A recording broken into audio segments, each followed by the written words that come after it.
শিশুর মতো ভাব যার নাই, যার ভেতরে একটা সবসময় অ্যাডাল্ট ভাব। মনে রাখবেন, পূর্ণ প্রাপ্তবয়স্ক প্রাপ্তবয়স্কা এই ভাব নিয়ে জড়জগতে চলা যায়, কিন্তু প্রাপ্তবয়স্ক প্রাপ্তবয়স্কা ভাব নিয়ে ভক্তির পথে আপনি ভক্তি অর্জন করতে পারবেন না। আমার কথা মিলিয়ে নেবেন। এইভাবে আমি আপনাদের প্রমাণ দিতে চাই। যেমন সিদ্ধ মহাত্মা, সাধু সন্ত বৈষ্ণব, পরম বৈষ্ণব যারা, তাদের দূর থেকে লক্ষ্য করবেন। তাদের চলা ফেরা, কথা বলা, বসা ওঠা শিশুর মতো ভাব। ওই শিশুর মতো ভাব নিয়ে চলছে বলেই তারা সিদ্ধ মহাত্মান। আজকে ভক্তির পথে যদি তারা পূর্ণ প্রাপ্তবয়স্ক ভাব নিয়ে থাকতো, তাহলে ভক্তি তারা অর্জন করতে পারত না। ভক্তি অর্জন করতে গেলে শিশুর মতো ভাব নিয়ে থাকতে হবে। শিশুকে যেমন আমরা গুরুজনেরা কি বলি, উঠতে বসলে ওঠে, বসতে বসলে বসে, হ্যাঁ, ঘুমাতে বললে ঘুমিয়ে পড়ে, প্রশ্ন করে না কেন ঘুমাবো। ঠিক তদ্রুপ ভক্তির পথে যেখানে মাথা ঠুকতে বলবে সাধু সন্ত বৈষ্ণবেরা, অন্ধের মতো বিশ্বাস নিয়ে সেখানে মাথাটা ঠুকে দিতে হবে, তবে লাভ হবে। যদি প্রশ্ন করে বসি কেন ঠুকবো, হয়ে গেল। মানে দৃষ্টান্ত স্বরূপ বললে বলা যায়, গৃহশিক্ষকরা যখন আমাদের ভাই বোনদের বসে অঙ্ক শিক্ষা দিয়েছে, বিশেষ করে জ্যামিতি শিক্ষা, তখন বলেছে কি শূন্যটা ধরো, ধরতে বলেছে, ধরেছি। এখন ভাই বোনেরা যদি গৃহশিক্ষককে প্রশ্ন করতাম যে মাস্টারমশাই শূন্য ধরবো কেন, তাহলে কিন্তু জ্যামিতি শিক্ষা হতো না। ঠিক তদ্রুপ ভক্তির পথে যদি কিছু পেতে হয় তাহলে ভাবটা এইরকম রাখতে হবে, তবে হবে। ওই কথায় কথায় ছবল দেব, কথায় কথায় প্রশ্ন করব অর্জুনের মতো, এটা কেন, ওটা কেন, সেটা কেন, সে এটা কেন। অর্জুনকে দিয়েই তো জগৎকে শিক্ষা দিয়েছেন ভগবান শ্রীকৃষ্ণ, যে পথ প্রশ্নের পথ নয়, যার জন্য ধৈর্যচ্যুত হয়ে ভগবান শ্রীকৃষ্ণ বলতে বাধ্য হলেন, অর্জুন এত প্রশ্ন কিসের, এত প্রশ্ন তোমার কিসের, এত প্রশ্ন করে তোমার কি হবে, মন মানা, প্রশ্ন ছাড়ো, মনটা দাও। হরি বল। এখানেই তো সমাধান। এইসব কথাগুলো শুধু আমরা শুনেই থাকি, জীবনে চলার পথে, বিশেষ করে ভক্তির পথে আমরা কেউ অঙ্গীকার করি না। যার জন্য আমরা ভক্তির পথে চলতে চলতে কিছু কথা শোনা মাত্র প্রশ্ন করি, কেন, এটা কেন, ওটা কেন। এ পথ প্রশ্নের পথ নয়, এ পথ পরীক্ষার পথ নয়, এ পথ প্রমাণ দেওয়ার পথ নয়। এ পথের কথা শুনে ল্যাবরেটরিতে নিয়ে গিয়ে পরীক্ষা নিরীক্ষা করলে সমাধান হবে না। এ পথের ভাবটা থাকবে ডুবুরির মতো। আমাদের এখানে জলাশয় আছে গ্রামে, প্রতিদিন গায়ের লোক স্নান করে, সাঁতার কেটে স্নান করে, যার জন্য জলাশয়ের ভেতরে যে একটা শিবলিঙ্গ পড়ে আছে তা কেউ জানে না। ডুবুরি এসে ডুব দিয়ে সেই শিবলিঙ্গ উদ্ধার করলো, বলছো 300 বছরের শিবলিঙ্গ। তাহলে কি করে পেল, বলে ডুবিলেই তবে রতন পাবি, ডুবলেই তবে রতন পাবি। সহজ, বলে ডুবলেই, ডুবে যেতে হবে, এইভাবে, এই ভাব নিয়ে চললে হবে না। বলে ডুবিলেই তবে রতন পাবি, ডুবলেই তবে রতন পাবি, নইলে ভাসিলে ভেসে বেড়াইবি আমার চৈতন্যের প্রেম সাগরে। আমার চৈতন্যের প্রেম সাগরে, ভাসিলে ভেসে বেড়াইবি, ডুবলেই তবে রতন পাবি। তাই আজকে সভার মধ্যে যারা এসেছেন, এই সান্ধ্য সময় একটা সুন্দর কথা আমরা আলোচনা করছি। কথাটা হলো প্রণমহ। প্রণমহ কথার অর্থ হলো, বৈষ্ণব পদকর্তা মহাজন পদাবলী লিখে আমাকে আপনাকে শিক্ষা দিচ্ছে, কিন্তু শিক্ষাটা দেবার আগে নিজে আগে আচরণটা করলেন। কি করলেন না, কলিযুগকে আগে নিজে প্রণাম করলেন, তারপর আমাকে আপনাকে বলছে আপনারাও প্রণাম করুন। তার জন্যই বলছে প্রণমহ কলিযুগ। হয়ে গেল। তারপর কি লিখলো, প্রণমহ কলিযুগ সর্বযুগ সার। আমরা যারা এই পথে আছি, ভক্তির পথে, আমরা প্রত্যেকেই জানি এবং মানি যুগ 4টি, সত্য, ত্রেতা, দাপর, কলি। এই 4 যুগের মধ্যে শ্রেষ্ঠ যুগ কলিযুগ। কেন, সেটাও লিখেছেন, হরিনাম সংকীর্তন যাহাতে প্রচার। আস্তে এখানে ভালো করে বুঝে নিন। এখানে তো পদাবলিতে লিখতে পারতো, মহাজনী পদাবলিতে, যে গীতা পাঠ প্রচার যার জন্য শ্রেষ্ঠ যুগ কলিযুগ, লিখেছে।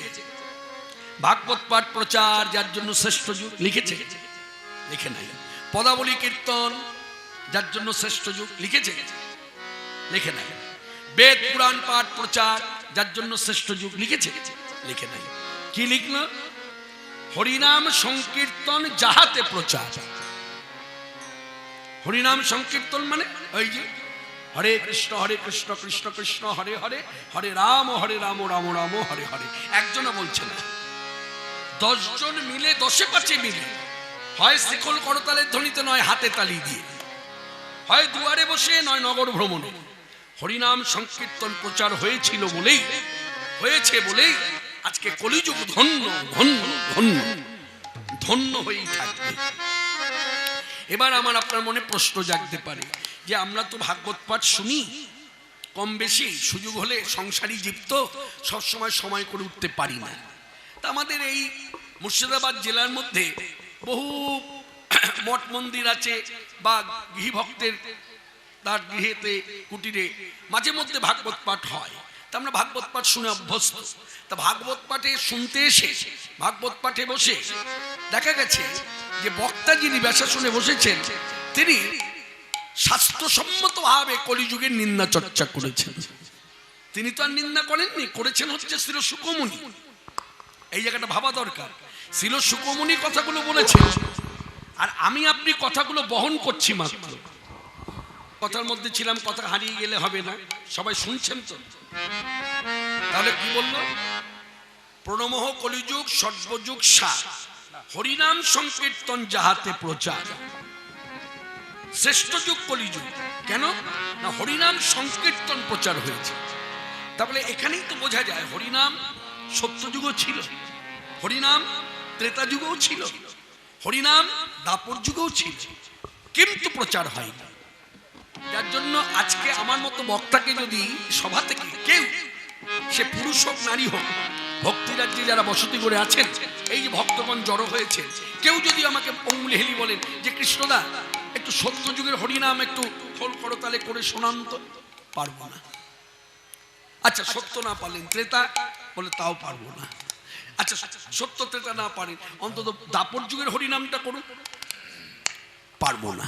কিন্তু আমি পারলাম না। হয়তো হয়তো আমার ধারণা এই গ্রামে যিনি শাস্ত্রজ্ঞ ব্রাহ্মণ বা বৈষ্ণব আছে, ভক্ত আছে, শাস্ত্রজ্ঞ যারা শাস্ত্র চর্চা, তারা হয়তো জানে। যার জন্য আজও কানে আসে কোনো কোনো ব্যক্তির মুখ থেকে, হরে মুরারে মধু কৈট ভারে গোপাল গোবিন্দ মুকুন্দ সৌরে। হরে মুরারে মধু কৈট ভারে গোপাল গোবিন্দ মুকুন্দ সৌরে। হরে মুরারে মধু কৈট ভারে গোপাল গোবিন্দ মুকুন্দ সৌরে। হরে মুরারে মধু কৈট ভারে গোপাল গোবিন্দ মুকুন্দ সৌরে। তারপর কথাগুলো আছে যজ্ঞেশ্বর নারায়ণ ইত্যাদি। তাহলে কজনের মুখে শুনলেন? এখানে বসে বসে প্রশ্ন করুন, ভেতরে ভেতরে কজনের মুখে শুনলেন? 1 জন, 2 জন, 3 জন, 10 জন। আচ্ছা আপামর জনসাধারণ জানে? বলতে পারবেন যে আপামর জনসাধারণ গায় দাপর যুগের হরিনাম? হয়নি।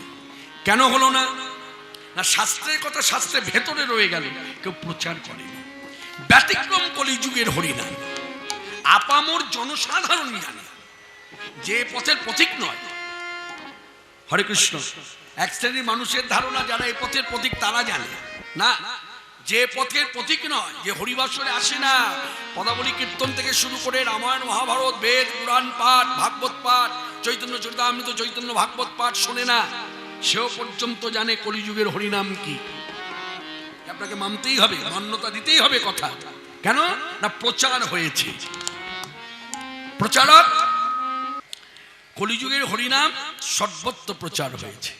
প্রচারক এক কথায় বলতে হবে শ্রীকৃষ্ণ চৈতন্য। তাহলে শ্রীমন নিতাই চাঁদ এইদিকে, এইদিকের কথা বল, কি বললেন? 2 ভাই, নিতাই গৌর 2 ভাই। আপনি মন দিয়ে শুনুন কথাগুলো। একা গৌর সুন্দর প্রচার করেছেন হরে কৃষ্ণ মহামন্ত্র নাম। হরে কৃষ্ণ মহামন্ত্র নাম নিতাই চাঁদ নেয়নি। যদি নিতাই চাঁদ নিত, আপনি কোন গণের আশ্রিত, আপনি কোন গণের দীক্ষিত বলুন? হ্যাঁ, এক চক্রাধামে। আচ্ছা, আপনাদের বীজ মন্ত্র কি? হরে কৃষ্ণ মহামন্ত্র নাম। তাহলে কি করে বললেন আপনি যে নিতাই চাঁদ প্রচার করেছে? বক্তা বুঝে কথা বলবেন, চটজলদি কোনো উত্তর দেবেন না। নিতাই গৌর দুই ভাই হরে কৃষ্ণ মহামন্ত্র নাম প্রচার করেনি। যদি করত তাহলে নিতাইগণে যারা আছে তারা চিৎকার করে হরিনাম করত। তারা চিৎকার করে হরিনাম করে না। কেন করে না? তাদের বীজ মন্ত্র হচ্ছে হরে কৃষ্ণ মহামন্ত্র নাম। তারা জপ করে, তারা চিৎকার করে বলেও না, আর চিৎকার করে যখন হয় তখন শোনেও না। যদিও বা কানে যায় তো বক্তার কাছে এসে চিরকুট লিখে পাঠিয়ে দেয়, এখানে হরিনাম চিৎকার করে করবেন না, আমরা নিতাইগণের আশ্রিত। এগুলো জেনে রাখা দরকার। তা যাই হোক, তাহলে হরে কৃষ্ণ মহামন্ত্র নাম প্রচারক, এক কথায় উত্তর হবে শ্রীকৃষ্ণ চৈতন্য।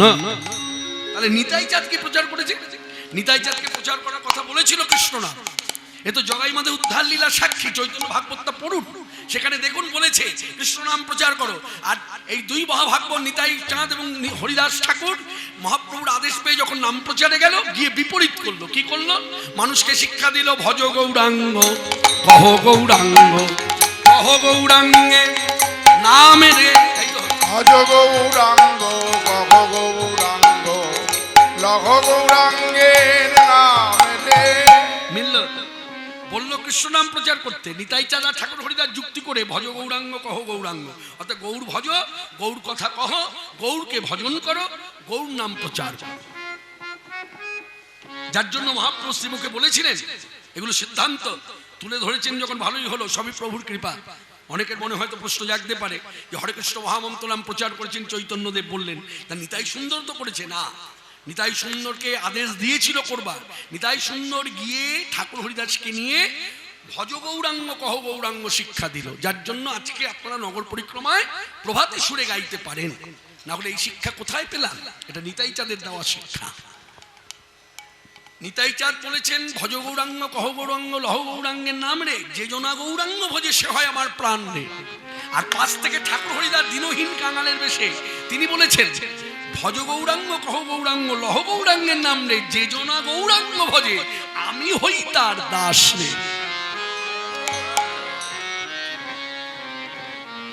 দুজনা দুটো কথা বলেছে। নিতাই চাঁদ বললেন আমার প্রাণ, যারা গৌর ভজে তারা আমার প্রাণ। আর ঠাকুর হরিদাস বলছে যারা গৌর ভজে আমি তাদের দাস। তা সেই প্রাণের প্রাণ গৌর সুন্দর হরে কৃষ্ণ মহামন্ত্র নাম প্রচার করেছেন। আমি সিদ্ধান্ত দিয়ে বলে দিই, যেমন বুঝিয়ে বললাম, এবার সিদ্ধান্ত দিই। কোথায় পাবেন বলে দিই। বৈষ্ণব পদকর্তা বাসুদেব ঘোষ, চৈতন্য সমসাময়িক বৈষ্ণব পদকর্তা বাসুদেব ঘোষের একটা বিখ্যাত পদ আছে, যে পদের সূচনা হচ্ছে জয় জয় জগন্নাথ মিশ্রের নন্দন, ত্রিভুবন করে যার চরণবন্দন, নীলাচলে শঙ্খ চক্র গদা পদ্মধর, এই নদীয়ায় দণ্ড কমণ্ডলুকর, কেহ বলে পুরবেতে রাবণ বধিরা, গোলকের বৈভবে লীলা প্রকাশ করিলা, শ্রীরাধিকার ভাবে গৌর অবতার, হরে কৃষ্ণ নাম গোরা করিলেন প্রচার। এই যে সিদ্ধান্ত, আপনি কাটাকুটি করতে পারবেন না, আপনাকে সিদ্ধান্ত দিয়ে বোঝানো হবে। বৈষ্ণব পদকর্তা বাসুদেব ঘোষ পরিষ্কার লিখে দিলেন হরে কৃষ্ণ মহামন্ত্র নাম প্রচারককে আমার গৌর সুন্দর। তা তিনি তো বলতে পারতেন, তিনি তো নিতাই সুন্দরকে যেমন দেখেছে গৌর সুন্দরকে দেখেছে, নিতাই সুন্দর গৌর সুন্দরের সঙ্গে ওঠা বসা করেছে, তা তিনি ভালো জানতেন কে প্রচার করেছে। তার কোথায় সেখানে তো নাম বললেন না যে নিতাই গৌর দুই ভাই প্রচার করেছে, বললেন না। তিনি বললেন গৌর সুন্দর প্রচার করেছে। তা যাই হোক, এই হরে কৃষ্ণ মহামন্ত্র নাম প্রচার হয়েছে কলিযুগে। এই কারণে কলিযুগ ধন্য, শ্রেষ্ঠ যুগ কলিযুগ। বেশ বুঝলাম। আচ্ছা, যে শ্রেষ্ঠ, যার এত গুণের কথা বলা হচ্ছে, তার কি দোষ আছে জানেন?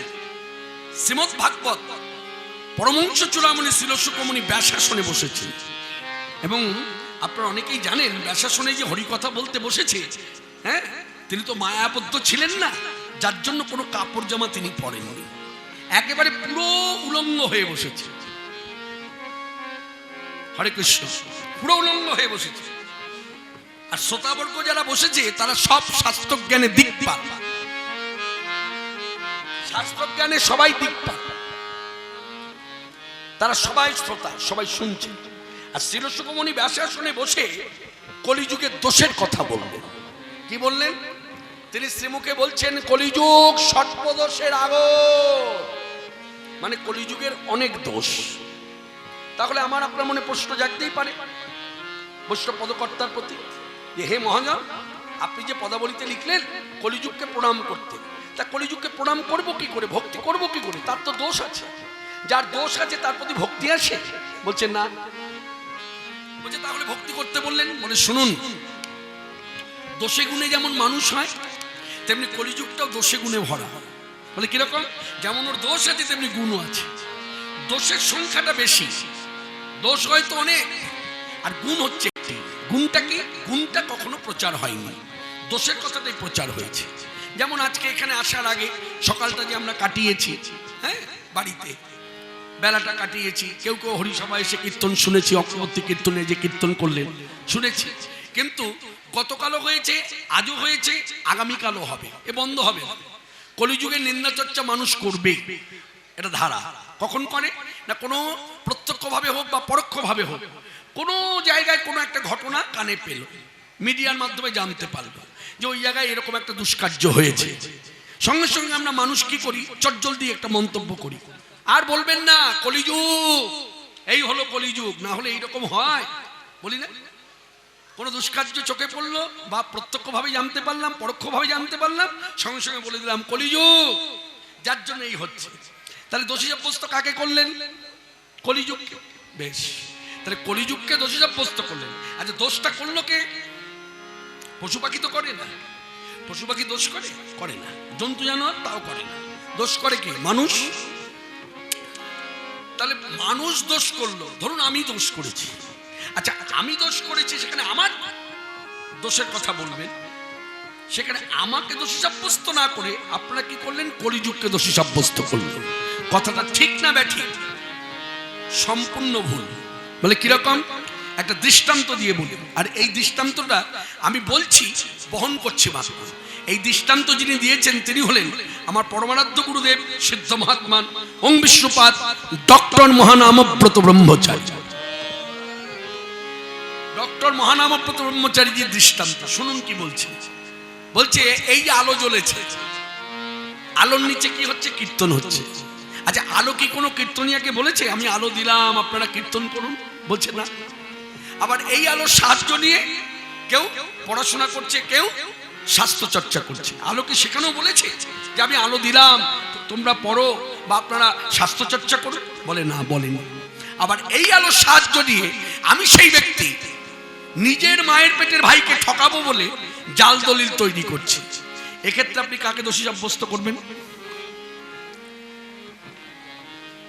আগে এটা বলুন, কাকে করবেন? আমাকে না আলোকে? সবাই কিন্তু বিচক্ষণ, বুঝে গেছেন কথাটা, যে দোষ কৃষ্ণপাল। কৃষ্ণপাল তার মায়ের পেটের ভাইকে ঠকাবে বলে জাল দলিল তৈরি করছে আলোর সাহায্য নিয়ে। এখানে আলোর কোনো দোষ নেই। ঠিক তদ্রুপ কলিযুগে মনুষ্য দেহ পেয়ে আমি যদি দুষ্কার্য করি, দোষটা আমার। কলিযুগ ধন্য, চিরকাল ধন্য হয়েই থাকবে, কলিযুগের কোনো দোষ নাই। যার জন্য কলিযুগকে বললেন প্রণাম করুন, প্রণমঃ কলিযুগ, প্রণাম করুন। এবার কলিযুগের দোষের কথা তো বললাম, এবার গুণটা কি? কি গুণের জন্য প্রণাম পাবে না? গুণটি বড় অদ্ভুত। মানুষের গুণ থাকে 1 থেকে 2, 2 থেকে 3, কোনো মানুষের আরো বেশি হতে পারে। আর কলিযুগের একটা গুণ, কি গুণ না? এই কলিযুগে আমার আপনার মতো মানুষ যদি উচ্চস্বরে শ্রীকৃষ্ণ কীর্তন করতে পারে, তাহলে তার সর্ববন্ধন মুক্ত হবে, আর সর্ববন্ধন মুক্ত হয়ে সে শ্রীকৃষ্ণ পাদ পদ্ম লাভ করবে।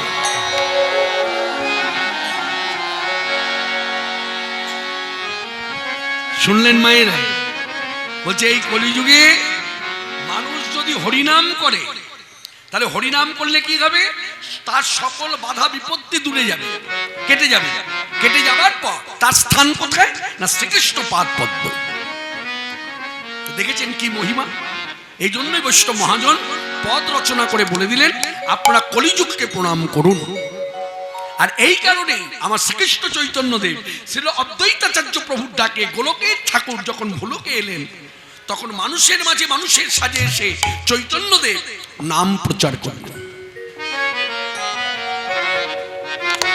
তাই আমরা আনন্দে গাইতেই পারি, পথে পথে নদী যায়, পথে পথে নদী যায়, সে যে পথে পথে নদী যায়, পথে পথে নদী যায়, হরি নাম কে বেড়ায়, পথে পথে নদী যায়, হরি নাম নাম গে বেড়ায়, পথে পথে নদী যায়, হরি নাম কে বেড়ায়, পথে পথে নদী যায়, হরি নাম গে বেড়ায়, পথে পথে নদী যায়, মুখে হরি বলে নেচে নেচে চলে, রাধা প্রেম ভাবে গোড়ারায়, মুখে হরি বলে নেচে নেচে চলে,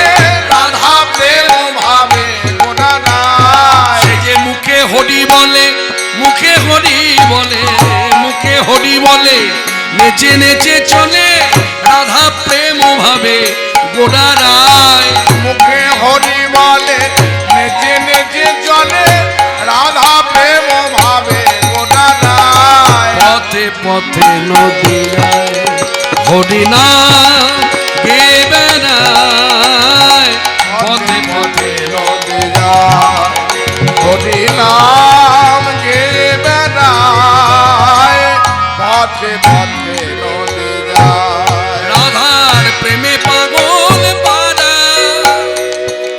হয়ে দিশে হারা, রাধার প্রেমে পাগল পানা খোঁজে দেশে হানা, রাধার প্রেমে পাগল পারা,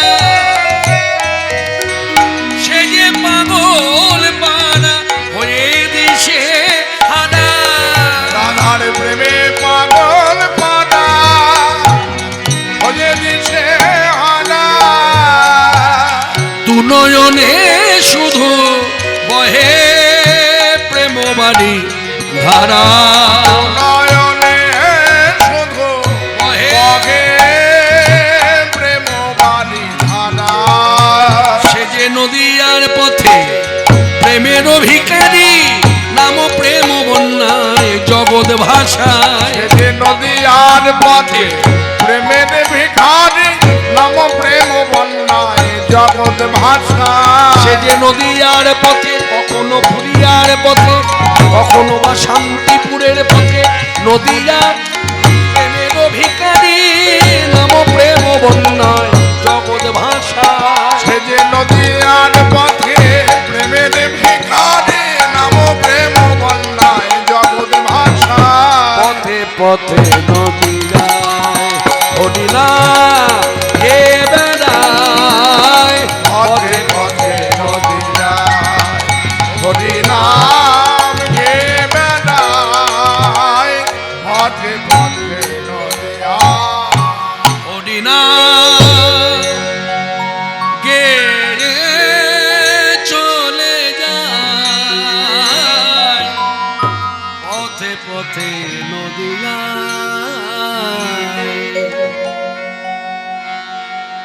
আপনারা সকলেই জানেন তত্ত্ব বিচারে ব্রজের রাধা কৃষ্ণ, ব্রজের রাধা কৃষ্ণ মিলিত বিগ্রহই আমার শ্রীকৃষ্ণ চৈতন্যদেব। তাহলে গৌর আমার সাক্ষাৎ ভগবান, তাই তো? কি ভুল বললাম? কিন্তু মনে রাখবেন, আজকে সবাই আমরা এত বাঙালি ভক্ত জড়ো হয়েছে, গৌর সাক্ষাৎ ভগবান এটা যদি আমরা মেনে নিতে পারতাম, তাহলে আক্ষেপ করে বৈষ্ণব পদকর্তাগণ, বহু বৈষ্ণব পদকর্তা আক্ষেপ করে বহু পদ লিখেছে। আমি প্রমাণ দিয়ে বলতে পারি, এইসব পদ কিন্তু হরিয়ানার লোকের জন্য লেখেনি, মানে অবাঙালিদের জন্য লেখেনি, হায়দ্রাবাদের লোকের জন্য লেখেনি, মুম্বাইবাসী লোকের জন্য লেখেনি, লিখেছে বাঙালি ভক্তদেরকে উদ্দেশ্য করে। কেন না, বৈষ্ণবগণেরা যখন দেখলো মহাজনেরা যে গৌর ভজে না, গৌর কথা বলে না, গৌরকে ভগবত জ্ঞান করে না, যার জন্য তখন তারা পদ লিখতে বাধ্য হলো, যে আমরা পদ লিখে জানিয়ে দিই গৌর আমার কে, তত্ত্বটাকে জানালেন। যেমন লোচন দাস ঠাকুরের একটা বিখ্যাত পদ আছে, লোচন দাস ঠাকুরের একটা বিখ্যাত পদ আছে, যে পদের মধ্যে তিনি আক্ষেপ করে বলছেন, কথার দিকে মন রাখুন, কত সুন্দর কথা। অশাস্ত্রীয় কথা দিয়ে কীর্তন হয় না, মন গড়া কথা দিয়ে কীর্তন হয় না। মহাজনী পদ পদাবলী সিদ্ধান্ত স্বরূপ ভাবে কথা বলতে হবে, যাতে ভগবত ভক্তিটা মানুষের প্রকৃত জাগে। হরে কৃষ্ণ। এখানে বৈষ্ণব মহাজন পদাবলীতে লিখেছেন, অবতার সার গৌর অবতার, কেন না চিনিলি তারে, করিনি রে বাস গেল না তিয়াস, আপন কর্ম ফেরে, কণ্টকের তরু সদাই সেবিলি, অমৃত ফলেরও আসে, প্রেম কল্পতরু গৌরাঙ্গ আমার, তাহারে ভজিলি বিশেষ, সৌরভের আসে পলাশ শুকিলি, দৃষ্টান্তমূলক কথা, সৌরভের আসে পলাশ শুকিলি, নাসায় পশিল কীট, ইক্ষুদণ্ড বলি কাষ্ট চুষিলি, কেমনে লাগিবে মিঠো, আর কি করলি, হাড় বলিয়া গলায় পড়িলি, সমন কিঙ্কর সাপে, শীতল বলিয়া অনল পোহালি, পাইলি বড় জো তাপে। তারপর কি লিখলো, শেষে এসে বলছেন পদকর্তা, সংসার ভজিলি গোড়ানা ভজিয়া, না শুনিলি মোর কথা, ইহ পরকাল দুকুল খোয়ালি, খাইলি লোচন মাথা। আমি কবিতার মতো করে বললাম কথাটা। এই কথাটা নিয়ে যদি আলোচনা হয়, দেখবেন এই কথাগুলো আমাদের গুরুজনেরা আমাদেরকে বলেছে, যেমন আমার বাবা মা আমাকে বলেছে। অবাধ্য ছিলাম, বাবা মার মুখে শুনেছি, তখন কিন্তু বুঝে উঠতে পারিনি কতটা ক্ষেত থেকে বলেছে। কিন্তু এখন যখন সন্তানের বাবা হলাম, এখন বুঝতে পারি, হ্যাঁ, ছেলে মেয়ে কথা না শুনলে কেমন খেদ হয়। খেদ যখন হয় তখন আমরা বাবা মা যখন একেবারে পেরে উঠি না। লোচনদাস ঠাকুর আমাদেরকে শিক্ষা দিল, শোনো, এরপরেও যদি তোমরা গৌর না ভজো, এরপরেও যদি গৌরকে ভগবত জ্ঞান না করো, তাহলে লোচনদাস ঠাকুরের মাথাটা শেষ পর্যন্ত খাও, তবু তোমরা গৌর ভজো। মনে রাখবে, এটা বাঙালি ভক্তদের মধ্যে আছে। আমি একটা দিক ধরে বলে দিতে পারি, যেমন উত্তরবঙ্গে এখনো বহু বাঙালি ভক্ত আছে যারা গৌর সুন্দরকে ভগবত জ্ঞান করে না, যাদের কাছে গৌর সুন্দর হচ্ছে ভক্ত। মনে রাখবেন, গৌর সুন্দর এসে যা যা করেছেন এবং এই কার্যগুলো করেছিলেন বলেই আজকে ঠাকুর ঘরে বসে যে আপনার চোখ দিয়ে দুফোঁটা জল পড়ে, এটা মহাপ্রভু গৌর সুন্দরের অবদান। তিনি নিজে কেঁদে কেঁদে আমাকে আপনাকে শিক্ষা দিয়েছেন যে শুনুন, ভক্তির পথে এসে শুধু কৃষ্ণ নাম করলে হবে না, কৃষ্ণ নামের সাথে দুফোঁটা জল ফেলতে হবে।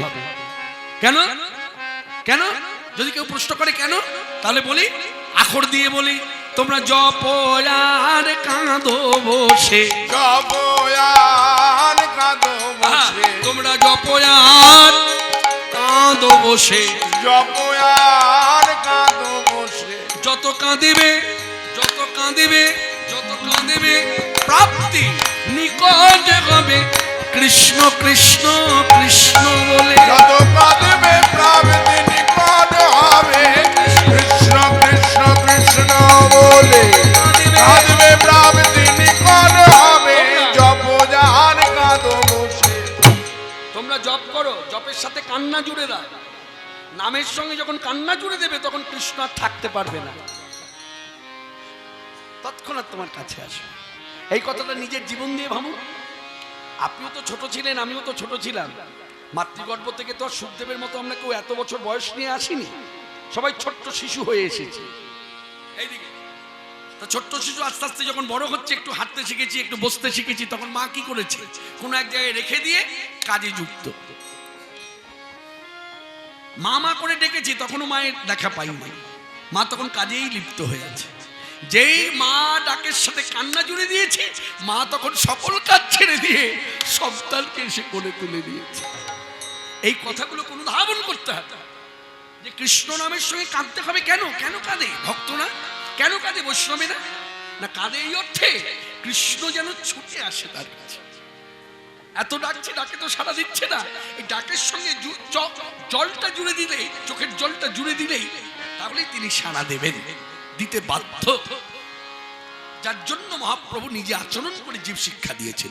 আর এই আচরণগুলো করে জীব শিক্ষা দিতে গিয়ে কি হয়েছে, আমার মধ্যে তো সেই ভক্তি নাই। তা আমি তখন ভাবলাম নিজেকে দিয়ে আমিও কাঁদি, মহাপ্রভু কাঁদছেন। আমি বলি কৃষ্ণপ্রভু, মহাপ্রভু হচ্ছেন কৃষ্ণপ্রভু, তাহলে কৃষ্ণই ভগবান, মহাপ্রভু হচ্ছে কৃষ্ণ দাস ভক্ত। না, মহাপ্রভু শুধু কৃষ্ণদাস বলেনি, মহাপ্রভু গৌরসুন্দর শ্রীমুখে পুরীতে দাঁড়িয়ে বলেছেন, কৃষ্ণের যত দাস, সেই দাসেদের যত দাস, সেই দাসেদেরও যারা দাস, আমি তাদেরও অনুদাস। মনে রাখবেন, আমি খুব সহজভাবে বলি, এত উঁচু তলার মানুষ, এত উঁচু তলার মানুষ এত নিচে নেমেছে বলেই জানবেন আজকে বিশ্ববন্দিত। আজকে পাশ্চাত্য দেশের মানুষ, তারা রামায়ণ জানে না, তারা মহাভারত জানে না, তারা 18টি পুরাণের একটা পুরাণও হয়তো ঘাটাঘাটি করে নাই, কিন্তু চৈতন্য মহাপ্রভুর মত আদর্শকে তারা মান্যতা দিয়েছে। তার প্রমাণ, জ্বলন্ত প্রমাণ হচ্ছে মায়াপুর। সেখানে গেলে দেখতে পাচ্ছেন পাশ্চাত্য দেশের মানুষ আর কিছু করুক চাই না করুক, হরিনামের মালা বুকে নিয়ে নাম জপ করছে। এই কথাটা তারা মান্যতা দিয়েছে যে কলিযুগে, আস্তে, কলিযুগের শ্রেষ্ঠ সাধনাই কি? কলিযুগের শ্রেষ্ঠ সাধনা কি? কলিযুগের শ্রেষ্ঠ সাধনাই হরিনাম। মনে রাখবেন, কলিযুগে যদি কেউ ভাবে আমি জপ করে পাবো, হবে না। বলে হবে না, না, কি করে হবে? আপনি কলিযুগটা কেমন এটা নিয়ে চর্চা করেছেন? কলিযুগটা কেমন সেটা নিয়ে ভেবেছেন? আগে এটা নিয়ে ভাবুন, কলিযুগ কেমন। এক কথায় উত্তর, এক কথায় বলি, কলিযুগ অন্নগত প্রাণ, মানে ভাতের যুগ। এক মুঠো ভাত খেলে যে তৃপ্তি হয়, বিশেষ করে বাঙালি ভক্তদের, রাশি রাশি হালুয়া খেয়েও সেই তৃপ্তি হয় না। তাহলে কলিযুগ কেমন যুগ? এক ভাতের যুগ, যার জন্য বলছে অন্নগত প্রাণ। তারপর বলছে দ্বিতীয়, কর্মময় জীবন। কাজ না করলে খাওয়া জুটবে না। কার? সংসারী মানুষের না, শুধু সংসারী মানুষের না, যারা সংসার ছেড়ে বনে আছে তাদেরও খাওয়া জুটবে না কাজ না করলে। যারা মঠবাসী, সাধু সন্ত বৈষ্ণব, তাদেরও প্রসাদ জুটবে না যদি কর্ম না করে। এটা আপনি মঠে না থাকলে সব কথা জানবেন, কথাগুলোর মান্যতা দিতে হবে। চটজলদি কোনো বক্তব্য রাখলেই হবে না। মঠবাসী সাধুদেরকে দেখতে গেলে আপনাকে মঠে গিয়ে এক রাত্রি বাস করতে হবে, যে সাধুরা কাজ করে খায় না বসে বসে খায়। এক শ্রেণীর মানুষের ধারণা, যার জন্য দেখবেন সংসার করতে করতে যখন বিতৃষ্ণা ভাব এসে যায়, যন্ত্রণা যখন ছটফট করে, তখন বলে ফেলে, ইস, এর থেকে যদি বিয়ে না করে সাধু হতাম, বসে বসে খেতাম। কে বলেছে আপনাকে বসে বসে খাওয়া যায়? হ্যাঁ, আপনাকে কে বললো সাধু হলে বসে বসে খাওয়া যায়? মঠের ইনচার্জকে দেখুন, ওই মঠে যারা সাধু আছে, প্রত্যেক সাধুকে আগে পরখ করেছে কে কোন কাজে ভালো পটু। যে ভালো ভিক্ষা করতে পারে তাকে গ্রামে পাঠিয়ে দিয়েছে, যান ভিক্ষা করে নিয়ে আসুন রাধা মাধবের সেবার জন্য। সবাইকে পাঠাই দিয়ে পরখ করে দেখেছে কে ভালো ভিক্ষা করতে পারে। ভিক্ষা করতে পারে কি করে বোঝা যায়? মনে রাখবেন, যার ধৈর্য গুণ প্রচুর সেই পারে ভিক্ষা করতে। ভিক্ষা সবাই পারে না, ধৈর্য গুণ যার প্রচুর। প্রমাণ, আপনি যাবেন, দাদা, দাদা তো বাড়িতে নাই, দিদি আছে, হ্যাঁ বলুন, হরিবাসনের জন্য এলাম, কিছু অনুদান। ও আচ্ছা দেখছি বলে চলে গেল, ঘরে ভেতরে ঢুকে গেল। তারপরও আবার কিছুক্ষণ পরে হাঁক হলো, দিদি কোথায়? সাড়া মেলে না। মানে যদি চলে যায় যাক, ধৈর্য ধরে দাঁড়িয়ে আছে। অবশ্যই ধৈর্য ধরে দাঁড়িয়ে থাকতে থাকতে অবশ্যই শোনা গেল, ও এখনো যাননি, এখনো দাঁড়িয়ে আছেন, না নিয়ে যাবেন না, ঠিক আছে লিখুন 10 টাকা। দেখলেন, ধৈর্য ধরে দাঁড়িয়ে ছিল বলেই পরিমাণ যতই হোক না কেন, 10টা টাকা সেটাও তো ভগবত সেবার জন্য। এই ধৈর্যটা কিন্তু সবার থাকে না। এই ধৈর্য কোন যার থাকে, জানবেন মঠের ইনচার্জ যিনি, সেই সাধুকে তিনি পাঠান গ্রামে ভিক্ষা করতে। তারপর যে ভালো শৃঙ্গার করতে পারে, মানে ভগবানের পোশাক আশাক পরিচ্ছদ বেশ সুন্দর করে পড়াতে পারে, সাজাতে পারে, তাকে শৃঙ্গারের দায়িত্ব দিয়ে রাখে, তুমি শৃঙ্গার করবে, সে শৃঙ্গারই করে। যে ভালো মার্জন করতে পারে, হ্যাঁ ভগবানের 18 বাসনপত্র তো মার্জন করি, তার সঙ্গে আঙিনাটাও মার্জন করি। তা এইভাবে খুঁটিয়ে বিচার করলে দেখা যায় সাধুরা কেউ বসে খায় না, নিত্য যে যার কাজে লিপ্ত, সেই কাজগুলো করে, বিনিময়ে ভগবানের উচ্ছিষ্ট পায়। তাহলে কর্মময় জীবন বুঝে গেলাম। এবার তৃতীয় কথাটা কি সাংঘাতিক দেখুন, বলে কি? কলিযুগ জনিগত মন। কি পুরুষ কি নারী, জনিগত মন। জপ করবেন, ধ্যানে বসবেন, ভগবানের চিন্তা করবেন, হবে না।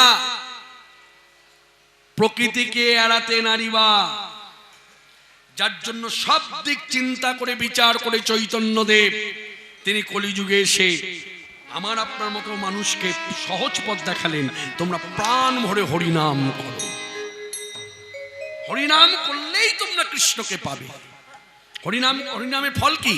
হরিনাম করে কেন মানুষ? হরিনাম করে আমি যতটুকু বুঝেছি, আমার বোঝা দিয়ে একটু বলি।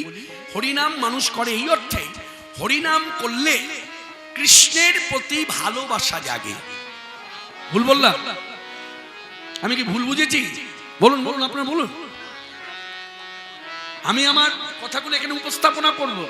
আমি আজকে একটু পরীক্ষা করব আমার কথাগুলো ঠিক না ব্যাঠিক। কি বললাম? ভুল বললাম? হরিনাম করে কেন? হরিনাম করে মানুষ এই অর্থে কৃষ্ণের প্রতি ভালোবাসা জাগবে বলে। তাহলে কৃষ্ণের প্রতি ভালোবাসা মানে প্রেম। তাহলে হরিনামের মুখ্য ফল প্রেম। এখানে একটা সুন্দর কথা মনে পড়ে গেল, সিদ্ধান্ত। ভগবান চৈতন্যদেব যখন সনাতন গোস্বামীপাদের সঙ্গে শাস্ত্র আলোচনায় বসলেন, তখন শাস্ত্র আলোচনা করতে করতে একটা কথা বলেছিলেন চৈতন্যদেব, যেটা আমার আপনার মধ্যে আলোচনা নাই, কিন্তু হয়েছে। কথাটা কি? চৈতন্যদেব বলছেন, শোনো সনাতন, বলছেন বলুন মহাপ্রভু, জীবের প্রেম প্রয়োজন। কোথায় বললো না তো জীবের ভগবান প্রয়োজন? বললো না তো জীবকে প্রতিটি মানুষের উচিত গীতা পাঠ করা প্রয়োজন, ভাগবত পাঠ শোনা প্রয়োজন, পদাবলী কীর্তন করা প্রয়োজন, পদাবলী কীর্তন শোনা প্রয়োজন? বলেছে? বলে নাই? কি বললো? প্রেম প্রয়োজন। তা সেই প্রেমটা লাভ হবে কিসে? হরি নামে। এই জন্যই তো সাধু সন্ত বৈষ্ণবেরা বলে যে দেখুন, হরিনামের আনুষঙ্গিক ফল যদি আপনি পেতে চান, তাহলে আপনি মাছ মাংস ডিম পেঁয়াজ রসুন খেয়ে অবক্ষভক্ষণ করে হরিনাম করতে পারে, সব খেয়ে হরিনাম করতে পারে। তাতে আপনার কি হবে? আনুষঙ্গিক ফল হবে। যেমন হরিনামের ফল হচ্ছে অশুভ শক্তি নাশ, অমঙ্গল দূরে যায়। আমার যদি ব্যাধি থাকে, দুরারোগ্য হোক অনারোগ্য হোক, হ্যাঁ, হরিনাম করলে কি হবে? হয়তো রোগটা যাবে না, কিন্তু রোগটা পীড়া কম দেবে, মানে জ্বালাতন কম করবে। এটা হবে। আপনি কি প্রেম পেতে চান? বলছে হ্যাঁ। বলে তাহলে আপনাকে প্রসাদ ভোজি হতে হবে। কথা কিন্তু আমি দুই রকম বললাম।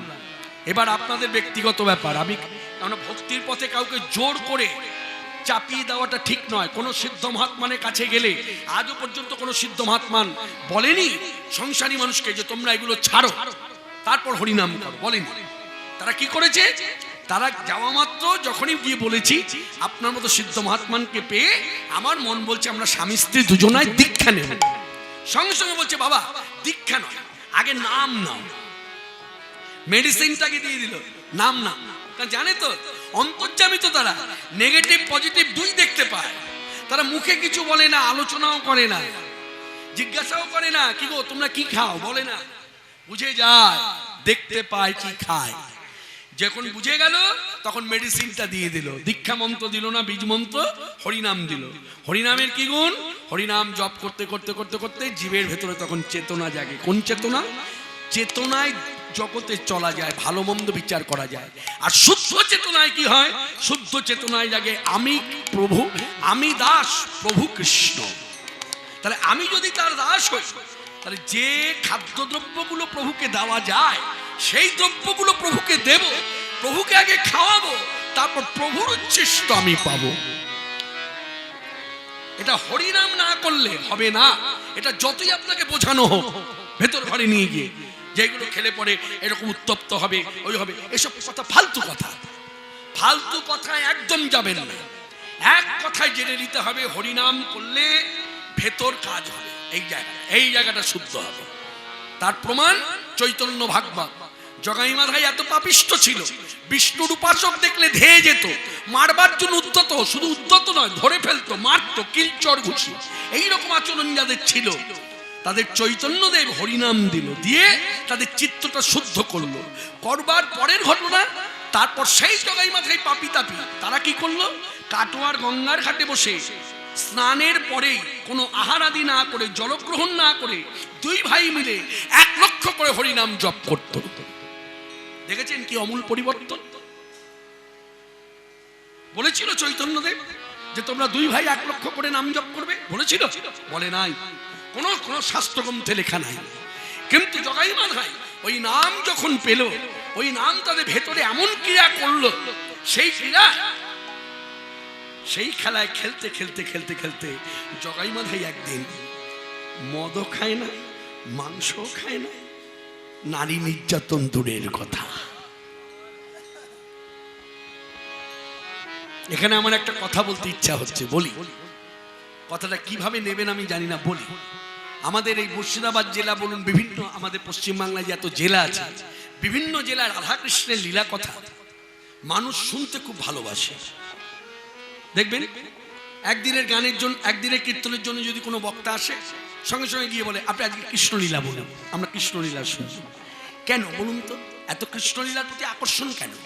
মনে রাখবেন, কৃষ্ণলীলার প্রতি আকর্ষণ হচ্ছে কৃষ্ণলীলা যারা গায় তারা লীলাটাকে ধ্যান করে, ধ্যান করে উপস্থাপনা করে, যার জন্য লীলাটা আপনাদের বোধগম্য হয়।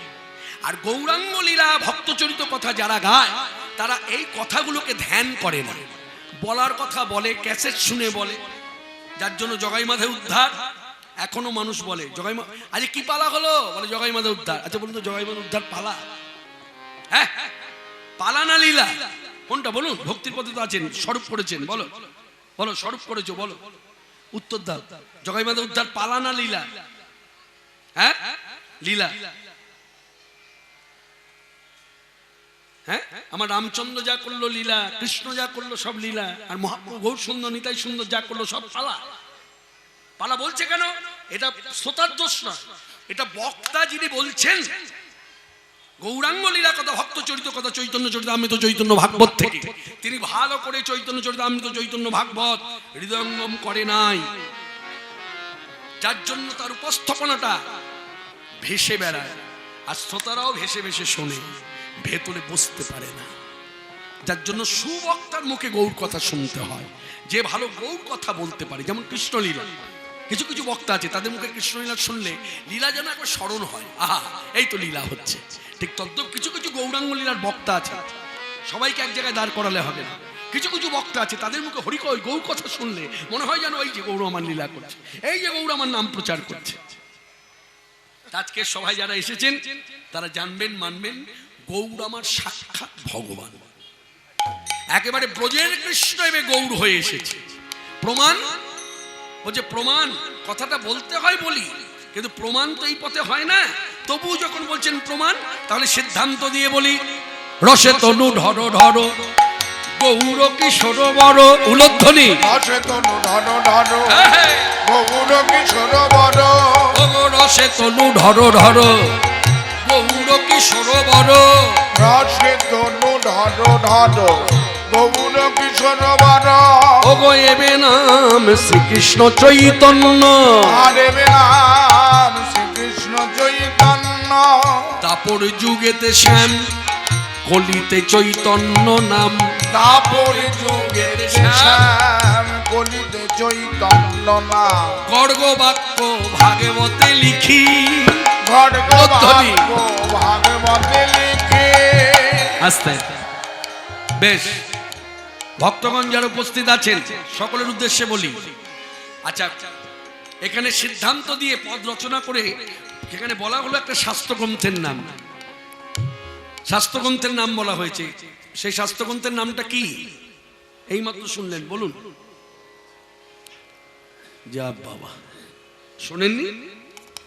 ও আচ্ছা, খোল করতাল অনেক কিছু বেজেছে বলে বুঝতে পারেননি, বলে দিন।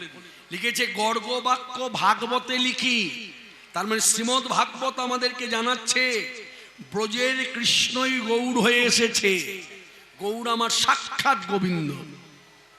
হরে কৃষ্ণ।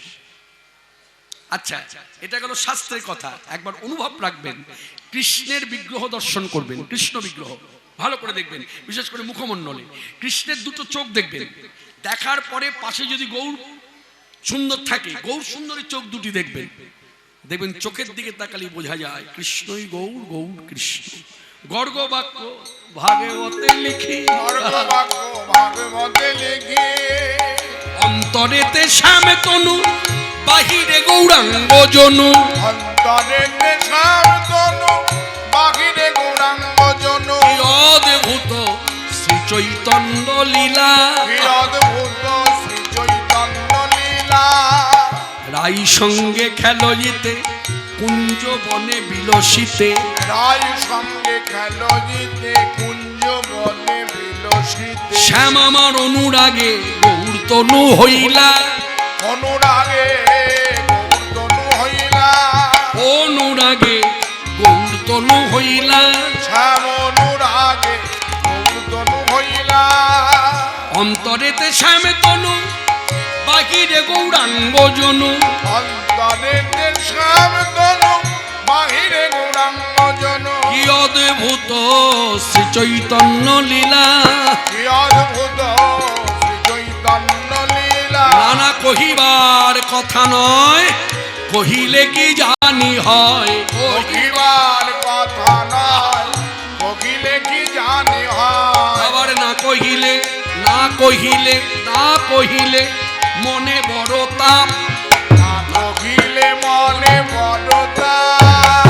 তাই চিতে অনুমান করি গৌরাঙ্গ হৃদয়ে ধরি, চিতে অনুমান করি গৌরাঙ্গ হৃদয়ে ধরি। ঠাকুর নরহরি। এই যে ভক্তগণ,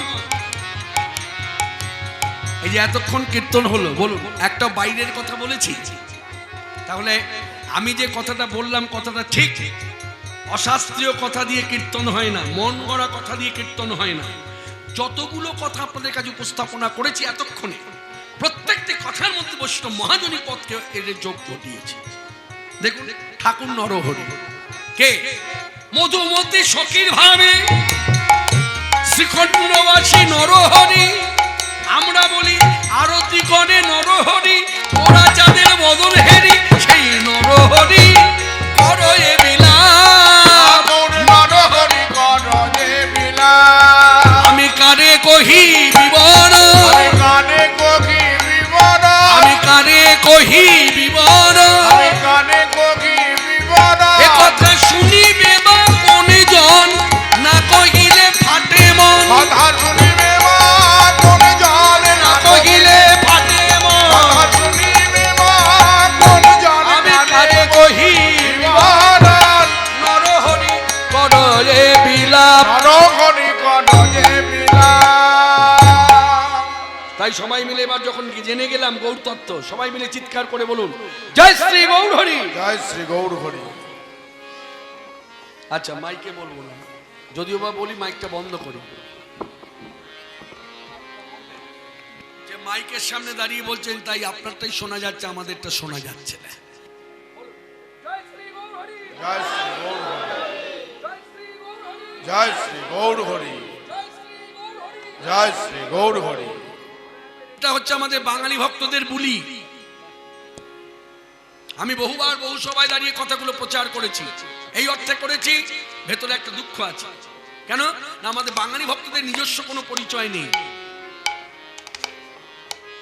ধার করা বুলি নিয়ে কথা বলি। যেমন বাঙালি ভক্ত হয়ে বলে রাধে রাধে। কেন? আমার প্রশ্ন হচ্ছে, কেন বললেন রাধে রাধে? এটা কি রাধারানী রাজত্ব? আপনি যে রাজ্যে বসতি করে আছেন, কর্ম করে খাচ্ছেন, স্থিতি সবকিছু এইভাবে ভাবুন, এটা কি রাধারানী রাজ্য? এখানে কি রাধারানী রাজা? যে দেশে যে রাজা তার জয়গান সবাই বলে। যেমন রাম রাজ্যে রাম রাজা। অযোধ্যাবাসী কেউ বলে না গৌর হরি, কেউ বলে না রাধে রাধে, সবাই বলে জয় রাম, বলে না? এইভাবে ভাবুন, বৃন্দাবনে যারা বসতি করে আছে ব্রজবাসী, প্রত্যেকের মুখে একটাই কথা, রাধে রাধে। তাহলে রাম রাজ্যে রাম রাজা, রাধানী রাজ্যে রাধানী রাজা, আর গৌর দেশে গৌর রাজা হবে না? এইভাবে ভাবুন। এটাই তো হওয়া উচিত, এটাই তো বলা উচিত, কিন্তু বলা হয় না। আজকেও আমাকে দেখে বলেছে রাধে রাধে, আমি কিন্তু উত্তর দিইনি। যেই রাধে রাধে বলে সঙ্গে সঙ্গে চুপ করে বলি জয় শ্রী গৌর হরি বা জয় নিতাই। হয় জয় গৌর বলুন, নয় জয় নিতাই বলুন। এগুলো বললে কি হবে জানবেন, ভিন্ন রাজ্যের মানুষ আমাদেরকে দেখে বুঝতে পারবে যে আমরা বাঙালি ভক্ত। মনে রাখবেন, আমরা বাঙালিরা অবাঙালিদের ভাষায় কথা বলতে পারলে বিশেষভাবে গর্ববোধ করি।